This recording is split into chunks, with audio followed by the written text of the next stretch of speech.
All right. Good soul to all of you. Good soul for the crew. It's a pleasure to be here, participating and sharing some of research and content related to the power station. How would be a power station on Mars? And thank you very much for being here and taking attention on it. I allowed it for the crewmates, if during the presentation they have a question, they can ask me and we will start the discussion. So this is the topics that I'll be covering during the presentation. I'll be talking about the design, the technologies, the management, and also related to the protocols associated with the power station, and also related to the spin-offs for Earth. Some initial considerations. I always like to bring this image here that I've taken from this paper, minimal number of saddles for survival on another planet. And so as we can see here, we have a pyramid, and the order of this pyramid will be telling us the priority of each aspect on a Martian habitat. So as you can see here, we have on the bottom of this pyramid the energetic systems and the industrial systems, the technologies that will be operating, the building, and between these three aspects, we will have the ecosystem. So we will have the living systems, also the greenhouse, the crops, and other organisms, and also the astronauts. And so to ensure a good environment for the habitability of them. And in the top of this pyramid, as you can see, we have the human factors. So even that I'm talking about the power station, I'll be also covering some topics related to the human factors, just like the physiological aspect of the crew, and how the technologies of the power station will be collaborating with the human factors and for the well-being of the whole crew. So the internal design, this is the master plan proposed by Astronaut, and I always like to take this idea to present you all the systems that will be operating on the power station, and also the logistic aspect of the location of each facility. As you can see here, the power station is near of the engineering facility, and so the idea of this location is because both facilities will be working together and collaborating with each other, because the engineers also will have some technologies that will be supporting the power stations and the systems associated of the power station. And these systems, as you can see here, we are considering the MOXIE for oxygen generation, carbon dioxide converting for the oxygen to allow a feasible environment for living, and also the 1 kilo nuclear power. And here we have the solar farm, and I'm taking the idea of a previous member of previous mission of Habitat Marte, Eduardo Salazar, that he considered also an aeolic park to be integrated to the solar farm, and I'll be presenting these topics with more details, and I'll be also explaining why we are considering this. The visual concept, as you can see here, just to present you the location of the power station facility. Related to the internal design, I'm considering that all facilities present a circumference shape with 8 meters of diameters and 3 floors. Specifically, the power station will have the base, will have in the facility the structure associated to the basic needs of the astronauts, the dormitory with beds, also the kitchen, dining room, toilet, entertainment area. Also, we are considering for each facility the food microproduction module. So each facility will be having like a small module in the case of isolation that we are considering here in our mission, the isolation between the facilities. So each facility needs to provide a minimum delivery of food for the crew, for the astronauts that will be working in this specific facility. And more associated to the power station, I'm considering a monitoring area for of electronic systems. And for general systems, also a battery storage area that I will be calling the battery hub, and the alternative generation units. Just to present you the division that I've made for this facility, we have on the ground floor more a living area for basic needs. As you can see, the social entertainment, also sleeping and toilet area. And when we go up for the first floor, we have more an area associated for an area designated for the bioreactors, the alternative energy generation with algae. Also a monitoring area, and also a location for the whole protection systems, not only for the power station, but for the entire habitat, and also for the complement of each power system for the solar farm, eolic park. So we'll have the protection systems in this specific area. And in the top area in the second floor of the habitat of the facility, I'm considering the battery hub.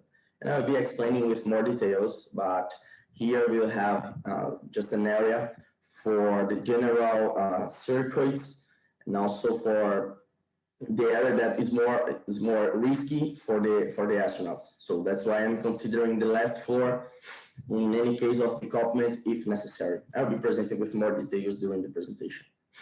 So the technologies associated with the power station, I'm considering here that the electrical power subsystems will be generating the necessary power, not only generating, but it's necessary to storage and distribute the power to the systems, such as the life support systems, the environmental control, also the in situ resource utilization and other technological systems, not only for the power station, but as I mentioned, for the whole habitat. Some support technologies, I'm considering here just an example, the automated systems for optimal operational procedures, data collection, detect failures, and provide the balance of energy, and take some protective measurements. And the monitoring systems, as I mentioned in the beginning of the presentation, we need to provide a better place for the astronauts to work with. So if we have the monitoring systems, we will be supporting the activities and the tasks of the astronauts inside of the facility, and we will be capable to reduce the workload of them. So the monitoring systems will be providing the power statistics, the quality of energy, detection of faults, over voltage, over current, short circuits, atmospheric discharge. This is really common during the dust storms on Mars, and also energy fluctuations.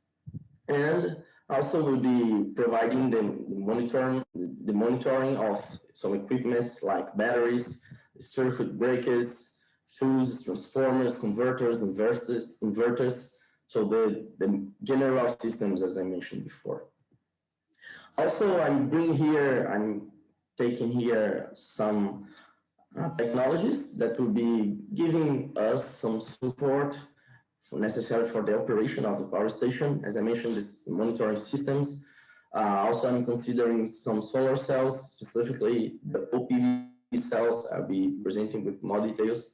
It's the organic photovoltaics. If we consider like the reduced waste and a proper disposal of the technologies on the Martian habitat, the organic photovoltaics would be a good option for the astronauts, and also such as the technology to improve the recycling and the sustainability of the habitat. Solar filters, thermal generators and radiators, batteries, capacitor bank for some fluctuations of energy, or I will be considering more technical aspect of the fact that devices. Just to tell you, I'm an electrical engineering student, so I'll be presenting with more details these topics, and I will be trying to be more more simple with the explanation of this. Wind turbines, also an electromagnetic floor, as you can see in the right picture. Just to have an idea, this kind of technology provides an amount of 5 watts by step, So if we have a floor, like in the corridors, inside of the facility, we'll have this kind of alternative generation unit. As I mentioned, also the photobioreactors with microalgae to be delivered as a biofuel. Also, mechanical energy of treadmills and bicycles. If we consider the aspect of the exercise of the astronauts, so this will be really useful. And also current division based on priorities. Just tell you the division of AC current and DC current. Like if we can, it's possible to use more DC current for sensors and more like monitoring systems. And also we can use like an AC current for transmission of energy, but also I'll be considering and also telling to you that we are facing now in our world that we are having like a transformation from the AC current for a DC current to the distributed generation of energy with the solar panels and also the eolic farms. And also the mechanization for monitoring environments. I'll be explaining with more details some solutions. I'm considering here more specifically for the solar farm, and also for the whole habitat. We can consider a building integrated technology, a solar panel that can be building integrated, as you can see in the top right picture. And also with the use of manual cells like the OPVs, as you can see in the bottom left, you have like a solar panel that can be 3D printed. I will be explaining also with more details that it's really useful. Due to the payload, costs, and this stuff, it's better if we transport a 3D printer that we will have on Mars. And produce this kind of technologies on the habitat over there on Mars. Also, the heliothermic systems with thermal generation power, and also the solar ore, that is a technology that also they call honeycomb photovoltaics, as you can see in the bottom right of the slide. We have like a building integrated structure, and we have small photovoltaic cells to provide like this technology has a reflective like mirror, and that all the light that is arriving on the cell will be converted, will be putting the light in one specific point to enhance the generation of energy. And also, other solutions, I bring here the tracking systems, the right picture, to see the most feasible area to take the sunlight, to take the radiation. And also, as I mentioned, the thermal energy. Davi, I had an idea in the previous slide, something that I was considering now. Maybe if you have a solar panel, a flexible solar panel like this, expandable, maybe during a dust storm, they would be collecting, rolling the flexible solar panel to not to be exposed to the dust, and then this technology would be useful. Also, if you have something with humidity in the area that the flexible solar panel is passing, maybe this would also present a function in terms of cleaning of the solar panel. Because just one idea that I had. Yeah, good idea, Professor. I like it. It's possible to take some motors, and that will be taking back the solar panel, the malleable photovoltaics, and then we'll be putting inside of the habitat, and after the dust storm, we'll be possible to put them back on the Martian surface. It's a good idea. Yeah. So, as I was mentioning, also the central tower, it's a kind of technology that's possible to collect the sunlight and focus all the light in one specific receptor. And it's possible to have like a water that will be heated and also will be increasing the pressure, and it will be rotating a turbine. And also the solar radiation, we can have like a focus cells, a cell to be focusing all the sunlight and generating a lot of energy too, the most part of the reflected energy. And so, as Professor Julio mentioned here about the dust storm, it's really necessary to consider the issues associated with these dust storms. As we can see here, we have the rover, Mars rover Spirit. After some sols, I not have this. I doesn't have this information how much sols, but as you can see, in the beginning of the mission, we have the solar panels operating well, and so after a while, the solar panels of the Spirit rover was covered with the dust after passing through a lot of dust storms, and the rover Spirit started to work on Mars. So as you can see this graphic here, we have this amount of energy in the yellow line. We have the amount of energy that was generated during this with the Spirit rover, and after this, as you can see, we have this measurement called tau. It's the atmospheric optical depth measurement to tell how much the solar cells, how much it's the atmospheric of Mars, it's covered with dust. So as you can see, with the increase, with the most high will be the tau, will be producing less energy. And also considering the energy generation of rovers, and recently as arrived the rover Perseverance, we have a different technology for energy production. It's called multi-mission radio isotope thermoelectric generator. This is the power system, also called MMRTG. This is the power system of the rover Perseverance. As you can see the picture, this is like this is the area for the generation of energy. And the idea of these systems is it produces a dependable flow of electricity using the heat of plutonium radioactive decay as the fuel for the general systems of the rover Perseverance. Just to have an idea, at the time of the launch of the rover, the scientists and the engineers told that it's possible to provide an amount of 110 watts of energy, and and also during the time that the rover will be there on Mars, this amount of energy generated will be declining a few percent per year.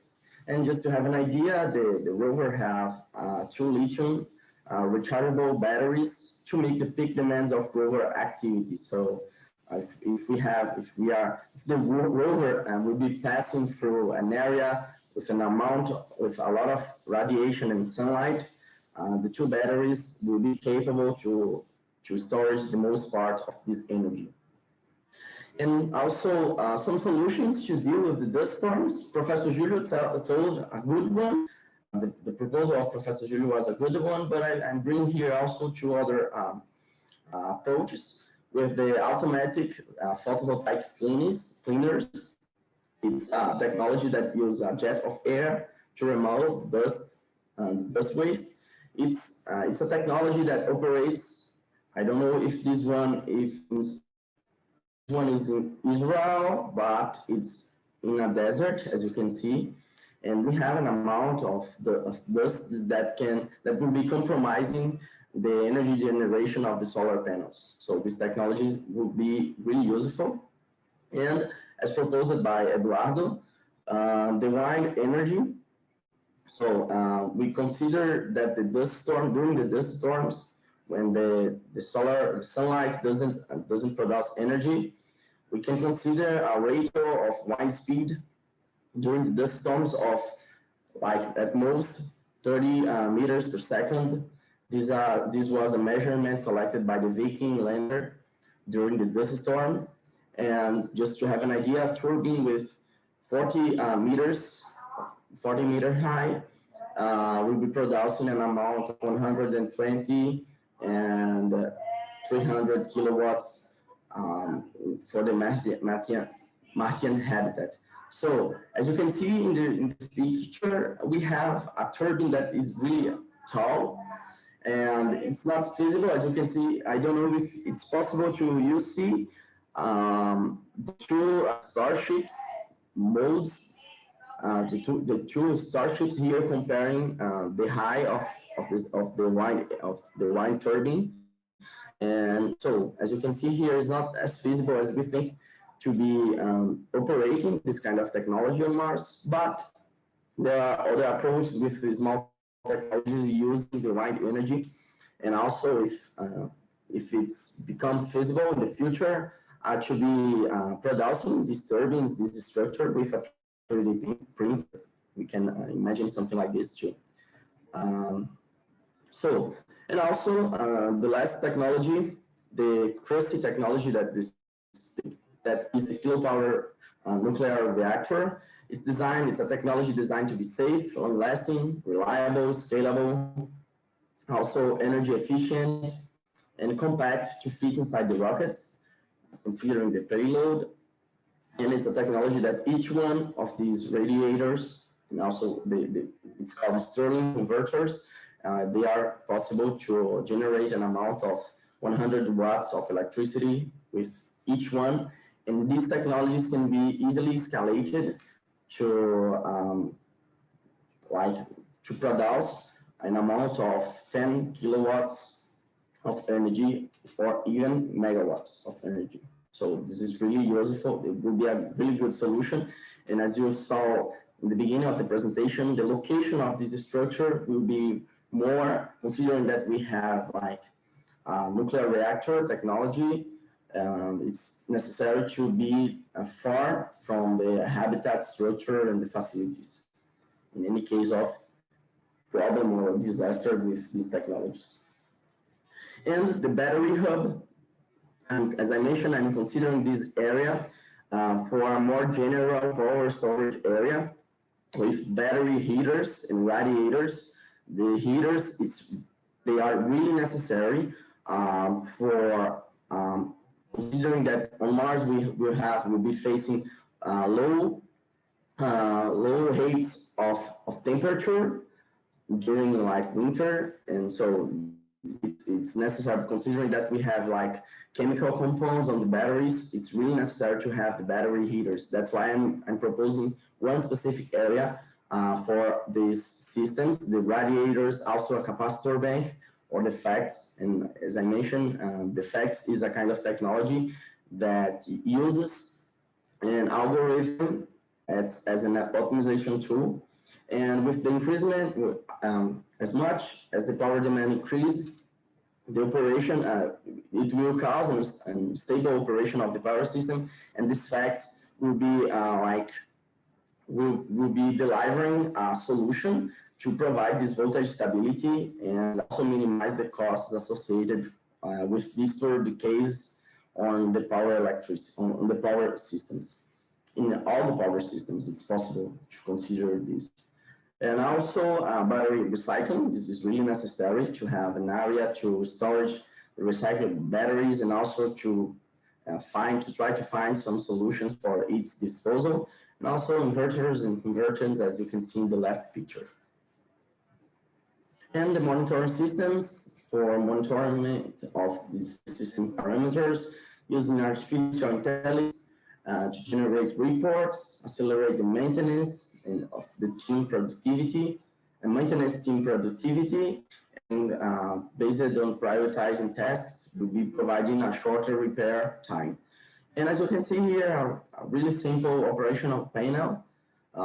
Even on Mars, this will be more complex, I believe so. But just to tell you, this is a simple system that is available on a common website of buying here, such as like Amazon, and this one we have here in Brazil, it's called Mercado Livre. So it's really simple and easy to find these kind of solutions here on Earth. So related to the possible resource to generate in situ and also transported from Earth, we have the photobioreactor, and this kind of technology are useful to be considered as an edible biomass, as a biofuel, and also to provide the CO2 to O2 conversion, and provide also effluent treatment. So as you can see in the right picture, we have like image from NASA telling why it's important and how the green technology can be integrated in space. And also I find that these specific fuel cells with generated with algae, it's a biophotovoltaic cell that can provide an amount of each square meter of these cells can provide 0.5 watts of energy. So as I mentioned, is an alternative energy generation that will be providing the necessary energy in any case of if the general systems will be not operating any kind of problem or that will be putting in risk the vital systems of the whole habitat.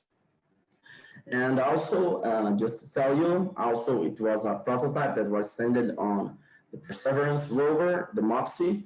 It's a technology to produce oxygen, generate fuels, and also feed circuits and provide a network optimization to reduce the consumption costs. It's a technology that will be providing this kind of feasibility. And it's an experiment that will be converting with electrolysis approach that will be converting the atmospheric carbon dioxide of the Martian atmosphere. As we already know, the Martian atmosphere has an amount of 96% of CO2 in the surface, and will be a technology that will be converting this carbon dioxide into oxygen. So related to the management, I'm considering here proposal for the grid, the organizational structure of the grid, the electric grid. We have the power station that will be an area that the energy that will be associated with the photobioreactors, the monitoring area, and also the protection systems. And also will be an area for social proposals, food micro production and sleeping area. And as you can see here, I'm considering the battery hub for power control and recycling area with this specific kind of management, how can I say, management task. It will be called the emergency decoupling. If we consider like any kind of these systems, like a battery that start to burn, or like on the recycling area, if we have a battery that the chemical compounds start to cover the environment, the battery hub will be this emergency decoupling system that will be like putting this floor on the Martian surface to not compromise the other structures. So this is a kind of structure that will be providing like to avoid the fire and to avoid to compromise the rest of the facility. In any kind of like big issue on the systems, on the general systems. So we will have connected infrastructures between the engineering center, like if we can have protection systems on the engineering center to like allowing the redundancy. The professionals will be capable to conduct experiments and also focusing on the grid structure and also system maintenance. And as I mentioned, the logistic location of the engineering center and the power station will be allowing specific research related to energy systems, collaborating with the astronauts on the engineering center. And also the waste management will be specific for the technologies that associated with the power station. We have the analysis of what will be discarded, the equipment recovery, the reuse logistics, as I mentioned, for the batteries, and also associated to the batteries and like the solar photovoltaic some disposal logistics. Related to the positions, profiles, and duties, I'm considering here 2 permanent positions on the facility. Will be the power manager and also the chief engineering. The power manager will be providing more good practices and awareness, and will be providing the monitoring and maintenance schedules. And then chief engineering will be professional qualified to conduct in situ activities. If we have like solar oh my, the 1 kilo nuclear power, if we have a radiator that is not working well or starting to burn, the chief engineer will be responsible to go there and also conduct these activities related to the main systems. And also will be responsible for the installation and the equipment and maintenance routines. Some functions to be engaged, I'm considering here the head of the structure, the sub-chief, the analyst, and maintenance. And I'm considering here, like, we can have an approach that will be for both astronauts, for both permanent positions, they can switch between each function of this. And the duties of the chief he will be responsible to delegate the functions, give instructions, establish schedules, and promote the rotation between the center and with the respective center, the power station center, and the other infrastructure. So, I'm considering here for the astronaut training program some basic features to be incorporated, like the sustainable human presence in space.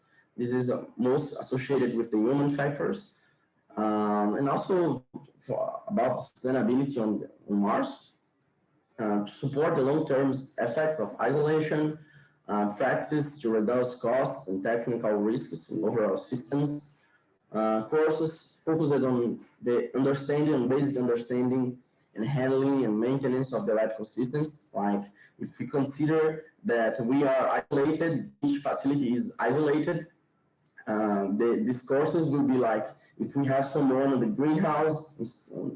greenhouse chief, if the electrical system of the greenhouse of a monitoring system on the greenhouse is not operating well, this basic understanding will be ensuring any kind of collaboration. Like, it's possible to have like a video call between the facilities, and the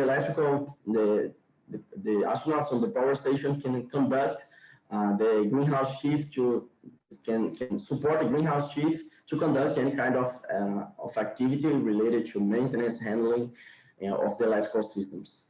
Also, analysis of risks and failures, allowing the generation of reports, meetings for crew decision making, not only inside of the facility, but also with the whole crew, and also new skills to overcome emergency based on situations identified on Mars. I always like to comment that what we imagine of Mars now can be different when an astronaut will be arriving there. So we can imagine some situations on Mars based on our knowledge on the knowledge that we have now on Mars, but also with the Perseverance rover, it's possible, like 10 years 10 years later from today, and we can have a different view of Mars. And also it's necessary to conduct simulations and activities to provide the astronaut this kind of resilience. Some videos, I bring here the solar or photovoltaics as I presented before, the kilopower nuclear power system, the MOXIE, a video related to MOXIE, and this is the Copia E4 robot. This is the robot that I've mentioned for the cleaning of solar panels. The resource needed for 1 week, I'm considering the energetic needs of the habitat, first of all. So the dimensions of energy supply, the amount of solar panels, the amount of kilopower, and also the other technologies that will be providing the energy supply. Not only the energy supply, but water supply, heating, and air conditioning systems will be determined by the number of astronauts inside of the facility, of each facility, and the amount of vegetation inside of the environment. And according to James Wilter from NASA, he told that for Martians, to the necessary amount of power on the surface of Mars will be this amount of 40 kilowatts of power to be generated and giving the support for the vital systems and for the general systems. And considering the basic needs, I consider the two permanent positions. The amount of food will be different by each astronaut, each individual, because it will be determined by his weight, his height, the biotype and proteins associated with astronauts. But I'm considering here a daily consumption per person of 2.1 kilograms of food, and during a week will be an amount of 40 kilograms of food. And the potable water, I'm considering here just the consumable water. I'm considering, as we have here on Earth, the amount of 3 liters of water by person, and a week consumption will be 42 liters of water. As I mentioned before, previously, on Mars can be different. We have this amount of numbers. We have these numbers based on what we already know here of, but on Mars it can be different. And also we can consider the water associated for the bathroom, the showers, and to wash the dishes, related to basic needs inside of the infrastructure. Some guidelines will be provided to the other facilities, the indicators of consumption and control of energy use, the economy practice associated inside of the routines, the basic guidelines and training of the electronics equipments, as I mentioned before, some smart reports generated by the artificial intelligence, to provide capabilities and establish the correlation between different variables of the infrastructure and to maximize the energy efficiency. And some protocols for energetic guidelines and warnings about failures and emergencies. Now, about the protocols, I'm considering here specific protocols of the facility. As I mentioned, the monitoring systems, the controllers, and these systems will be there on Mars, not only to provide a kind of reliability and safety of the whole systems, but also to support the astronauts on his tasks and activities. So, considering here a track system, notifications related to deviation and irregularities of the systems, and this will be providing remote monitoring for vital systems, for example, the life support system and the environmental control. And as you can see here, the controller will be monitoring the grids, the whole grid of the habitat, the generators and the batteries. And this controller will be responsible should control the energy in each infrastructure, and also in the high loads, the loads associated, like we can mention, for example, a specific load on the health center. Like if we have a technology, a system that is a high load, that is really extremely necessary for a surgery, for example. So this controller will be possible. For example, if we have some irregularities on the general systems, the controller will be responsible to guarantee some kind of energy for these high loads, for this system for surgery, for example. Because if we have any issue in the system during a surgery, this will be vital for the astronaut that will be conducting, having this surgery.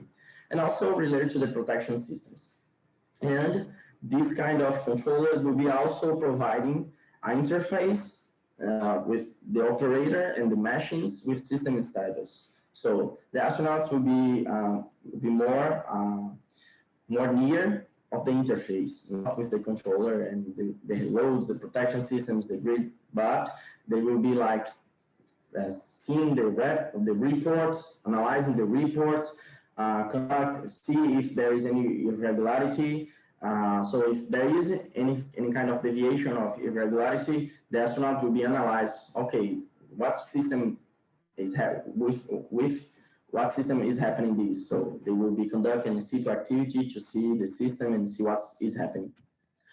And protocols of safety, I'm considering the fast isolation with that approach of emergency decoupling in case of failures, big faults, short circuits, lightning strikes, as I mentioned, which is really common during the sandstorms. Also, these procedures will be providing a protection of the equipments and sectioning of the generation plants. So if the solar farm, if happens something with the solar farm, this will be the solar farm will be decoupled from the whole systems to avoid any kind of widespread losses. And the people in the structure must start the process of checking the status of the protective equipment. So with the interface, it will be possible for the astronauts to see if all the protective equipments worked well and if everything is working well to guarantee this kind of to guarantee the isolation. And if necessary, establish an order to deactivate the system and activate the bank of generators and the backup batteries. Also, I'm considering here protocols for system recovery, like, as I mentioned, to conduct any kind of AVA to monitor and assess the affected site and perform what are the technologies that was lost, and see and provide also a recovery schedule and some guidance to inform the whole habitat to the other mission members about the maintenance of repair of their energy resource and any kind of if they can avoid to conduct any kind of like an situ resource utilization experiment that demands a lot of energy. This information will be like, okay, you can let this kind of experiment for other time while we conduct the repairment and maintenance of the system. Protocols for occupancy and entertainment related to the human factors. The alternation of monitoring routines, as I mentioned, will be possible. I'm considering the possibility for both astronauts alternate between the tasks. This will be providing more like a good mental health. Like if we conduct, it will be possible to conduct different stimulus of the mind. This is really necessary for the mental health of the astronauts. Socialization practices proposed by the health center. Also relaxation areas, conduct physical exercise, games. If we are talking with engineers, I believe they really love games. And other operational activities involving the cultivation of food and interaction with plants. This was a topic that the crew was talking on the WhatsApp group, and this is really necessary to ensure a good mental health also for the astronauts. If we have the small models to cultivate food, each astronaut will be possible to do some kind of activity involving this module and also providing this interaction with the crops. Protocols for food microproduction. This is the idea that we proposed on a paper called Agriculture in Mars, at Marte Findings. This was a paper that me and Professor Julio wrote, and we presented during the IAC, the cyber edition last year. And based on the findings that we had on the greenhouse of Habitat Marte, we saw the possibility of routines related to the management, the maintenance, also recycling practices, and harvesting and processing. This is a kind of protocols that will be provided by the greenhouse, by the greenhouse facility. But it will be possible, this will be possible for the whole habitat, will be possible the use of the whole habitat. And some activities will be related to analysis of the systems and the crops, and the living systems at all, the diagnosis to ensure the circularity, to assure the fidelity of methodologies that will be applied, some orientations, and detect possible failures to avoid any kind of losses. And these routines and these activities will be related with the food logistics, the risk management and prevention, and also will be providing some monitoring reports to be sent to be sent for the greenhouse, and also to avoid wastes.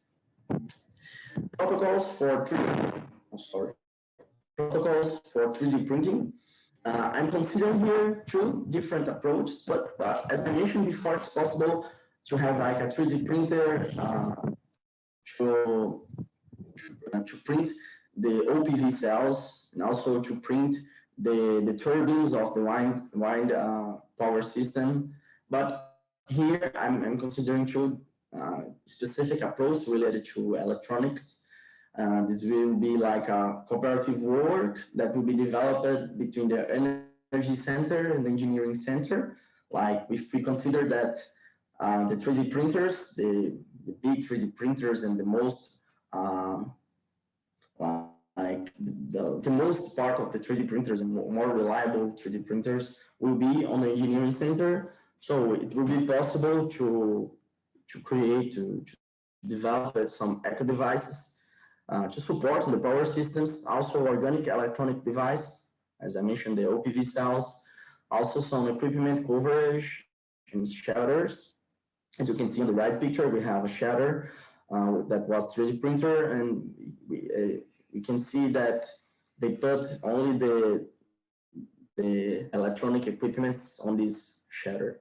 And also conductors and filaments, as you can see in the other picture. And as I mentioned, the organic photovoltaics, it's a kind of technology that already was developed here on Earth, and it's really useful to be implemented in the future on Mars. It's a low-cost manufacturing. The associated costs of development is reduced by 50%.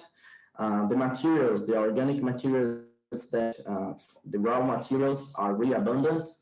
They are flexible, have a low weight. As we mentioned, the payload, considering the payload, this is really necessary, the costs of the payload. Also, it will be providing a proper disposal, and will be possible to be 3D printed. And as you can see, these kind of solar panels are 20% more efficient than traditional ones. Now, associated to the spin-offs, I bring here some technologies and outputs that could be applied on Earth based on everything that I presented now, like the integrated buildings, that structures, malleable photovoltaics, all the things that I presented here can be used in structures here on Earth for efficient resource saving. This is what we call eco-friendly design. As you can see here in this picture, we have like a top. The word is not coming in my mind now. But you can see here in this building we have the photovoltaics that will be generating, also providing light inside of the structure. But we can also generate energy in this area, in the top area of the structure. So this will be a kind of self-sustainable electricity production. Also, some delivers with lowest possible handling and better performance for smart grids, and also environmental friendly technologies with carbon footprint reduction. And this kind of technology that you can see on the roof of the structure, each square meter of this organic photovoltaics can avoid the emission of 120 kilograms of CO2 per year. So considering the climate change, this is a kind of technology that would be really useful for us here on Earth. Some guidelines to be applied in our daily lives. We'll have creative ways to deal with solar energy issues, as we saw, like the solar panels on the deserts.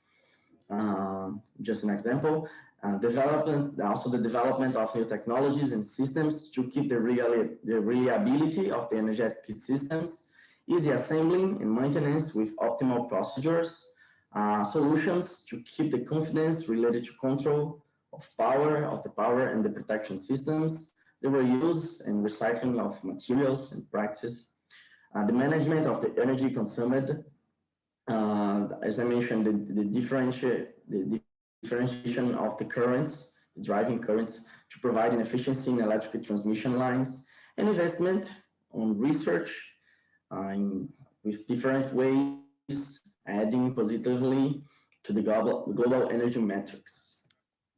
And to finish my presentation, this is a kind of approach that I really like to talk about. How does the operation of the power station can impact on the sustainable development goals? And as you can see, we have the goal 7 related to clean energy, also the economic growth, the responsible consumption, and also the innovation of industry and infrastructures. But I believe that the most important one is associated to the climate action.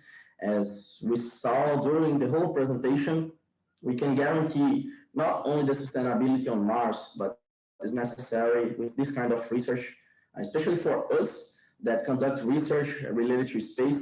We need to provide this kind of knowledge for general people, for everyone, that space can be useful to avoid the effects of climate change in our world. And this shows that this kind of approach is really necessary, and space can contribute with that. So if we that has this kind of knowledge, if we don't spread this kind of knowledge that space can be useful to Earth, I don't know who will do that. So thank you very much. These are my references and my contacts. You can contact me by email and also on LinkedIn. Thank you very much for your attention.